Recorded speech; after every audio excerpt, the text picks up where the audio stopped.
This is the Man in Black, here again to introduce Columbia's program, Suspense.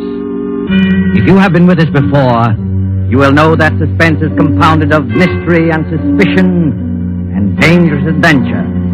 In this series are tales calculated to intrigue you, to stir your nerves, to offer you a precarious situation, and then withhold the solution until the last possible moment.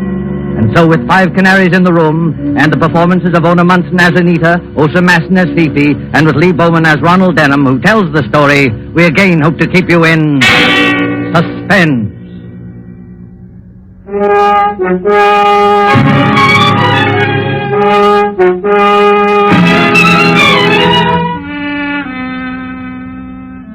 The trouble was, you see, that the whole apartment vanished. It's true. The flat disappeared straight out of that apartment house, and the dead man disappeared with it. No, I'm not crazy. And in spite of what they said, I hadn't taken too many drinks. You see, I was getting married to Anita in another 2 weeks, and Jimmy Westlake gave a bachelor party for me. Well, hang it, it's a situation that might have happened to you. The party was at the old Cap and Bells Club on Lower Fifth Avenue, and it wasn't a brawl. Jimmy Westlake was in the chair, I admit, but nothing could have been more quiet, more dignified.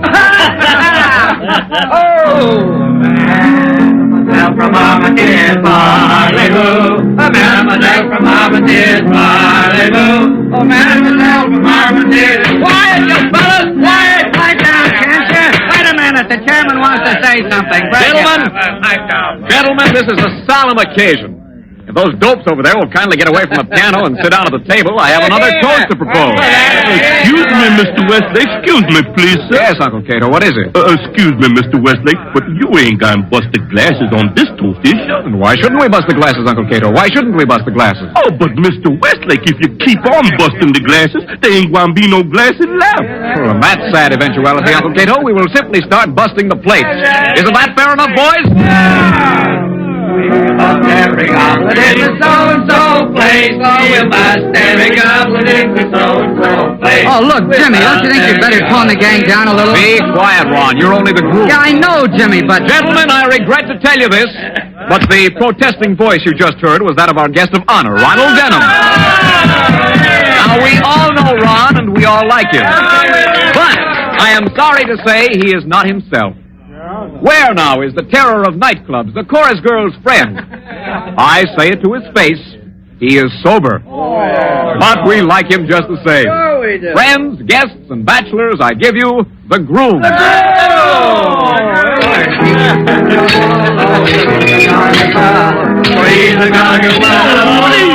Please, gentlemen, don't bust the glasses. Hey, come on, Ron. Come on, say a few words. That's right, Ron. Get up. Come on. Now, look, boys, I thank you for all the good words, and I don't want to be a wet blanket on the party, but it's nearly midnight, and I've got to get home early.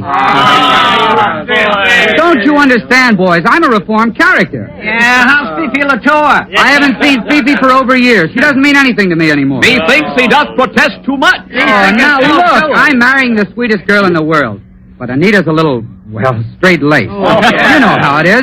What's more, there's my Uncle Rufus. Quiet!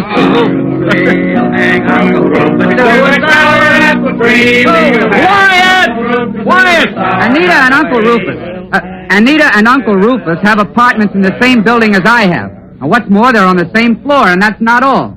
Tom Evans, the fellow I share my flat Wait a with. minute. Where is Tom Evans tonight? What's the matter with him? Tom works for Uncle Rufus, and he doesn't drink. Oh, he works for Uncle Rufus. Hey, fellas. And he never takes a drink. Oh, he works for Uncle Rufus. Quiet, you baboons, quiet. He's a royalty broker, and he's never in his ink. Now, wait a minute. Will you put yourselves in my place? My girl and my uncle and my best friend, Tom Evans, are all expecting me to come home from this party in an ash cart. And I'm going to fool them. Right, sure is not so. Oh, now have a heart, can't you? Uncle Rufus must be a pretty tough egg, isn't he? Oh, he's all right, but after his first $1 million, it went to his head. Has he got any human weaknesses? Yes, he keeps canaries. Oh, no, not the kind of canaries you're thinking. I mean the kind that go tweet-tweet in cages. Oh, what's the use? What do you say, gentlemen? Shall we allow this pure in heart to wend his way home? Well, he's got a drink for the bride, though. That's right, Ron. Can you, as a chivalrous gentleman, refuse to drink to the bride? You can't, and you know you can't. Uncle Cato, Yes, Mr. Westlake. get a beer mug from the sideboard there. Fill it with champagne. Oh, now, wait a minute, Jim! One more drink won't hurt you, Shirley. Just one little drink. Well, no, I suppose not. Fill it up, Uncle Cato. All right, I'll have one more drink, just in honor of the occasion. But that's all, do you understand? That's absolutely all.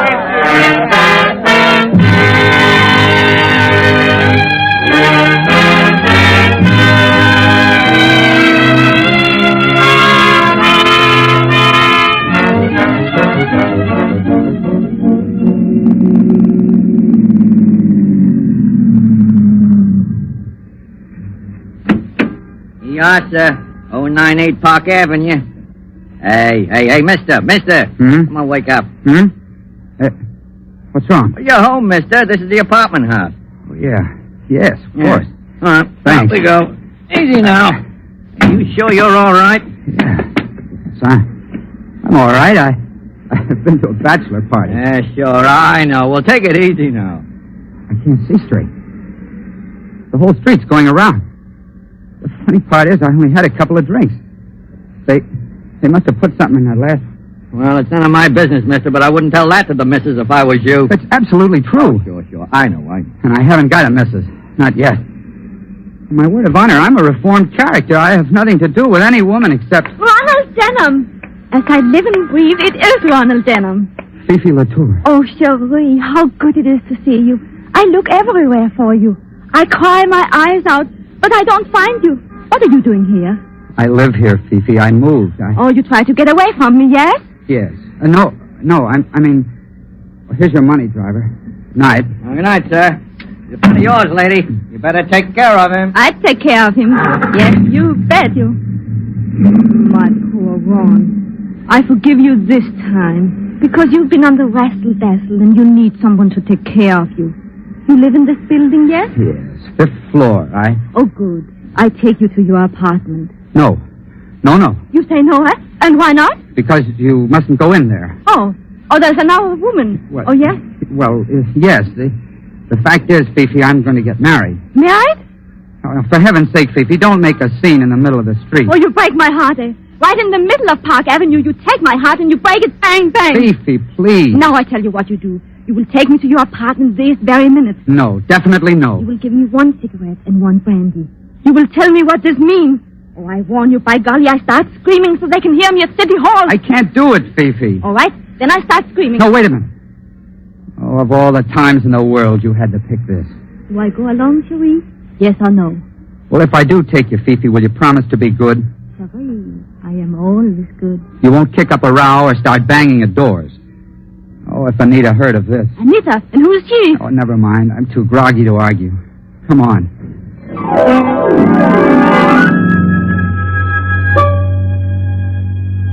I remember going into that building. Dim religious light, deep carpets, an automatic elevator that you work yourself. I remember stepping into that elevator because the floor creaked.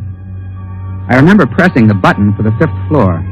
I took Fifi with me, and I took her into what the champagne told me was my own flat.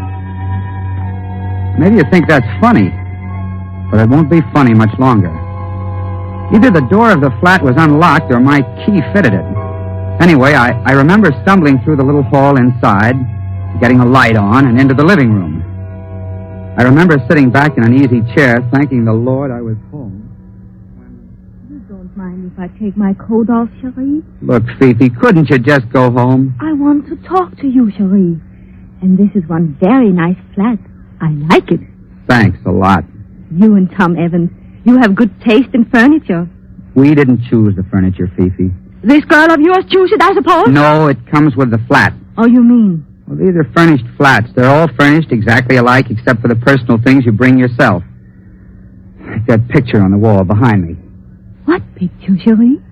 The painting of the clipper ship over there. But, Cherie, your eyes are funny and you cannot see straight. There's no picture on that wall. Wait a minute. What's wrong? Why you jump up? We don't own any bronze bookends. And the lampshades are different. And, Fifi, we're in the wrong flat. Oh, well, then that explains everything. Explains what? It explains about the canary birds. What canary birds? When we first come in here, I think I hear a lot of birds sing. And I think, ooh la la, this is a funny taste for Ron Denham and Tom Evans. But then... Uncle Rufus. Great Scott. Uncle Rufus. This uncle of yours, he keep canary birds? Yes, 5 of them, but this isn't his flat. I know his flat as well as I know my own. Where'd you hear this singing? Behind that door over there, where I point. That ought to be the door to the dining room. But what was that? Oh, there's a car backfire. Maybe yes. Maybe no, unless they keep cars in dining room. That was a gun. It came from the dining room. Yeah, I think so. Quick, let's get out of here. Oh, no, we don't. I've been pushed around tonight till I'm good and mad, and I'm just about crazy enough to find out what this is all about. You're not going to open that door. You just watch me. There's a light in that room anyway. How you know? Look under the sill of the door. Not a very bright light, but... Ron, don't do it. Stand back now while I get the door open. Dining room. But not Uncle Rufus. 5 canary birds. 5 canaries in cages, all in a line. Where in Satan's name are we? Oh, sure, I don't know. Whose flat is this? Who except Uncle Rufus would keep 5 canaries? I tell you one thing, though, and then I go out of here. Well? There's somebody watching us. Where? That swing door to the kitchen is partly open. But don't look. The devil can I see it if I don't look? There's somebody standing behind it. I see the light shine on his eye. Quiet, Fifi. Hello there. Hello there. The door move a little more. He's pushing it. Oh, excuse me, sir. We didn't mean to barge in here. We're not burglars or anything like that. We got into the wrong flat, that's all. I want to apologize if we... Straight out through the door, right on his face. What's the matter with him? Why don't he move? I've got an idea, Fifi. It's because he's dead.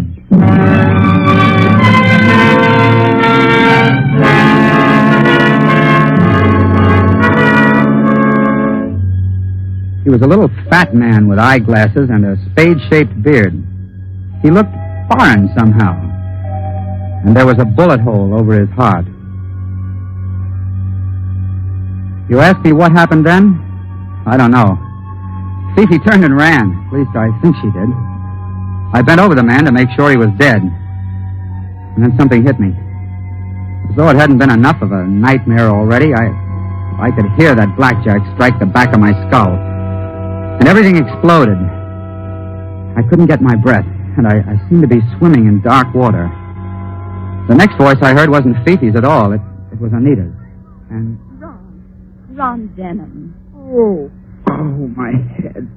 Oh, Lord, my head. Well, I'm not at all surprised. What's that, Anita? I can't hear you. I said I'm not at all surprised. Of all the disgraceful, dissolute objects I ever saw. Anita, where am I? Oh, darling, as though you didn't know. But I don't know. My head feels like a printing press in full blast. Well, you're out in the main hall, dear, on the 5th floor, sitting on the stairs beside the elevator shaft. That's true. But how did I get here? Oh, now, really, Ron. I must have been carried here. That's it. By your drunken friends at the club? Well, I don't doubt it in the least. No, Anita. No, you don't understand. I left that party early. I was cold sober. But the low hounds wanted to see me come home in bad shape. So they put something in my glass. Oh, naturally, Ron. Whiskey or champagne? Oh, no, Anita. I mean a drug of some kind. I was dizzy when I got here. Just as I was getting out of the taxi, I met... Well, go on, dear. Whom did you meet? Nobody, Anita. Nobody at all. I came up here to what I thought was my own flat, but it wasn't my flat. It was somebody else's. There were a lot of canaries singing and a dead man with a bullet hole in his chest. And... Well, this sounds pretty crazy, doesn't it? Yes, dear, it certainly does. Yeah, but it's true. Oh, Ron, I suppose I've got to forgive you. I always do forgive you. Now run along like a good boy and sleep it off, Listen, Anita.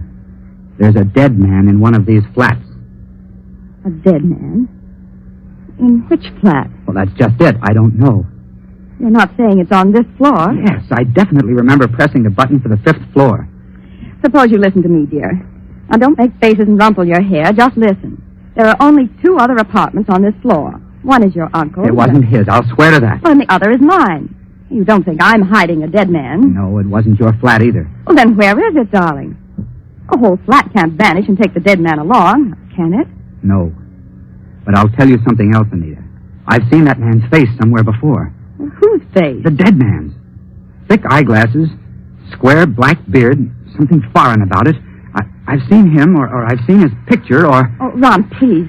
What's wrong? It's the elevator. Somebody's coming up.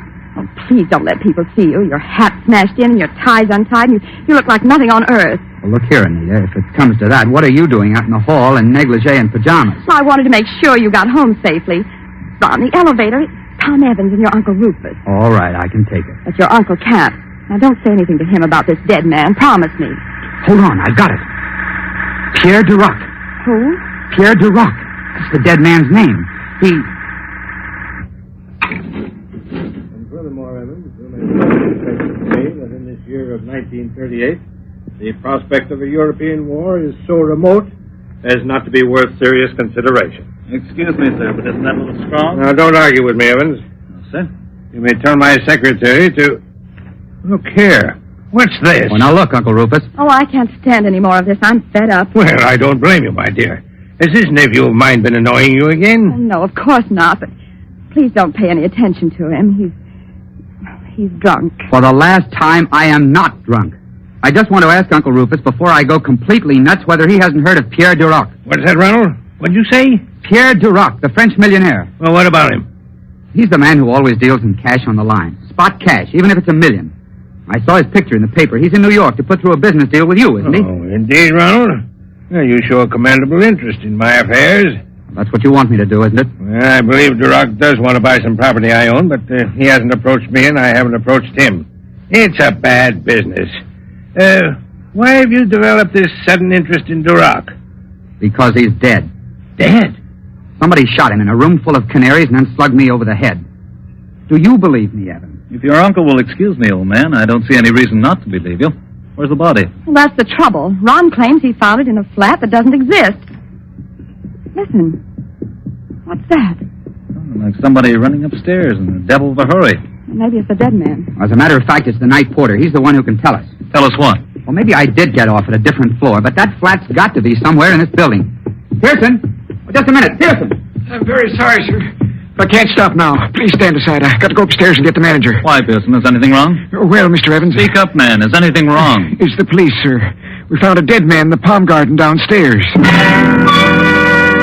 Now do you believe me? You will oblige me, all of you, if you remain quiet and allow me to deal with this.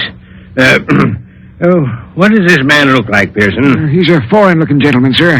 Never saw him before. He doesn't live in the building. Well, then how did he get to the palm garden? Well, sir, that's what we don't know. He certainly wasn't there when I looked in half an hour ago. But I went back to the palm garden just by chance, and there he was in a wicker chair with the singing birds in cages all around him. Birds again. Oh, be quiet, Ronald. He'd been shot, sir. The police think he was brought down in the service elevator from somewhere upstairs. Why do they think that? Because they found a revolver in that elevator and a little paper band of the kind that goes around banknotes. If they could tell where the dead man came from... You can tell us where he came from. Huh? I can, sir. Yes, you've been in most of the flats in this building, haven't you? I've been inside all of them, sir. Why? Well, would you recognize any given flat if I described it? Yes, sir, certainly, but... Well, then, for the love of Mike, think. Who lives in a flat with 5 canary cages in the dining room? Ronald, are you out of your mind? In case you don't happen to remember, you're describing my place. No, it was like your place, but it wasn't at all the same. Oriental prints on the walls. In the living room, bronze bookends and bronze lamps. Dragon patterns on the lampshades. There was a queer kind of clock on the mantelpiece, shaped like a figure of Father Time. And what's the matter with you, Pearson? Nothing, sir. But you're sure you saw all that? Yes, of course I'm sure. Why not? Because, I'm sorry, sir, but you couldn't have seen it. What do you mean I couldn't have seen it? I did see it. Who lives in the blasted place? Nobody. Well, you mean the flat's vacant? No, sir. I mean, there's no such flat in the whole building.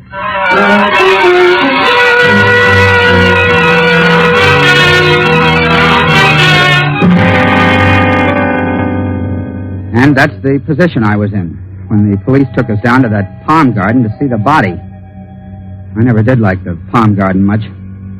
The big, dimly lighted hollow of a place, with bird cages beside the palms and an artificial goldfish pond in the middle.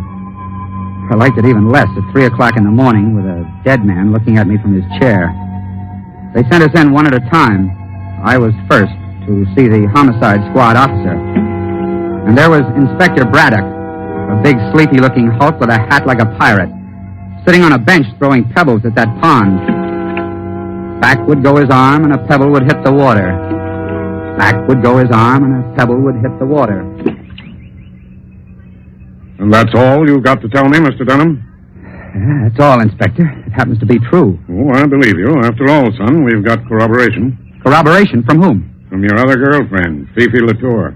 Fifi's not here. She ran out of here as soon as Duroc's body fell through that door. Yes, but she didn't run far. A cop wondered why she was running and brought her back. Where's Fifi now? In that room there, talking to your official girlfriend. Oh, that's fine. That's beautiful. The one thing I didn't tell Anita. Why don't you wake up? Wake up? How? This isn't post office any longer. It's murder. And one of that gang out there shot Pierre Duroc. Are you serious? Serious. Sure, I'm serious. This is as clever and slick and mean a trick as ever went on the blotter. Pierre Duroc was one of the goats. You were the other. This uncle of yours is a fairly important guy, isn't he? Wait a minute. Just exactly what are you saying about the old boy? I'm saying he gets lots of publicity. This hobby of his, keeping dicky birds, must be pretty well known. Yes, I suppose so. All right. So if Duroc came to visit your uncle tonight... You say if Duroc came to visit my uncle. What you're forgetting, son, is that Duroc's an important man, too. He's a visiting foreigner, capital letters, and the department's got to keep an eye on him. Duroc did go to visit your uncle tonight, and he was carrying $20,000 in cash. What are you intimating? Murder. Inspector Braddock. Yes, Sergeant? That crowd out there is raising Cain, especially the old man and the French gal. Shall I let him in? Yeah, you can let him in now. No, more than an hour. Sitting in an anteroom without even hearing why we're here. I tell you, that Evans is intolerable. It's all right, sir. They probably know what they're doing. You think so, my friend? But I still don't know why I'm here. How very interesting, Miss Latour. Such extreme absent-mindedness.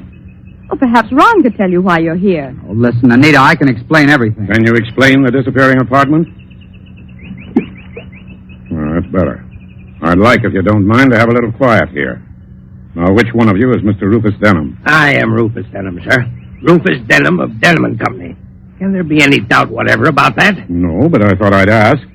I was just telling your nephew, Mr. Denham, that Pierre Duroc came here tonight to see you. To see me, Inspector? That's right. I can only characterize that statement, sir, as a flat and downright lie. I've never met that man. I didn't say you met him. I said he came here to see you.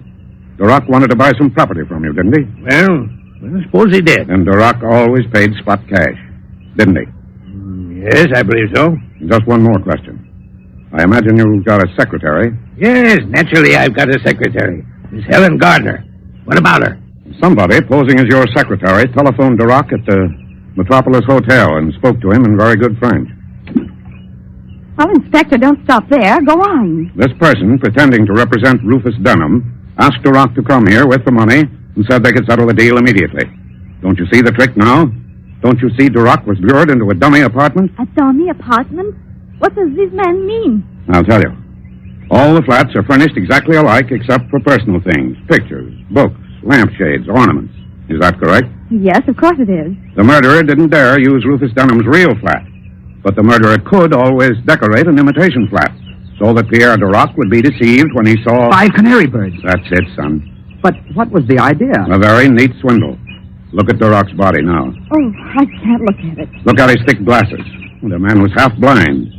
This so-called secretary, disguised, would meet Duroc in an imitation flat. Duroc would hand over the money and get forged title deeds in return. When Duroc had gone, the flat could be put right again and no evidence left. But, something went wrong, That's right. Something went wrong. Duroc suspected. And had to be killed. Right again. Inspector Braddock, who is the murderer? Can't you guess? Nom. I think I know how it all happened. Do you, Miss Latour? Well, it's very smart of you. This poor Ronald of mine, he is at a bachelor party. They do not think that he will be home until daylight. But he get reformed and come home early. He blunders straight into that flat in time to interrupt. In time to interrupt the murder, yes. Afterwards, when you were supposed to run away... But I did run away. Sure, Miss Latour, I'm admitting you did. Then why do you look at me as though I didn't? Afterwards, as I was saying, the murderer had to hit Ronald Denham over the head and drag him out in the hall. Duroc's body was brought down here along with the canary cages that had been borrowed from here. and the dummy flat was set right again. Just one moment, Inspector Raddick. I'm not disputing anything you say, but... Well, sir, what's on your mind? The murderer. What about the murderer? Well, all this. Wouldn't it have been much too heavy a job for a woman? Who said the murderer was a woman? Well, didn't you? I don't think I did. I said the murderer was somebody who planned a swindle. And you still don't see it, any of you, because you can't find the dummy flat. No, and I can't find it myself. That's one question you've got to answer here and now. Where in Satan's name did I go?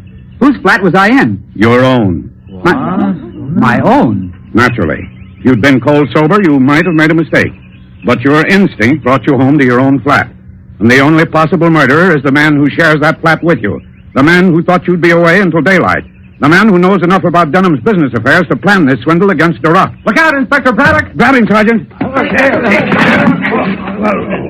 Well, Thomas Evans, I arrest you for the murder of Pierre Duroc. Good Lord.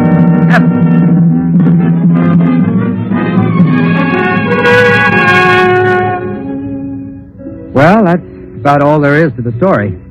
Anita and I were married last week. She's a wonderful girl. I tried to talk her into our staying on in my old flat, but she said she just had to have an apartment which didn't have such a habit of disappearing. But we're very happy.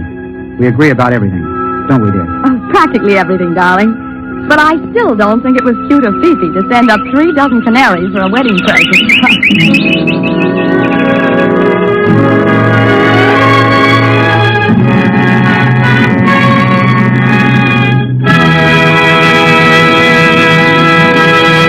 And so closes 5 Canaries in the Room, starring Ona Munson, Lee Bowman, and Osa Masson. Tonight's tale of Suspense. This is your narrator, the Man in Black, who conveys to you Columbia's invitation to spend this half hour in suspense with us again next Tuesday, when our suspense play will be Last Night by Cornell Woolrich, and will star more of your Hollywood favorites. The producer of these broadcasts is William Spear, who with Ted Bliss, the director, Lud Gluskin and Lucian Marowit, conductor and composer, and John Dixon Carr, the author, collaborated on tonight's Suspense.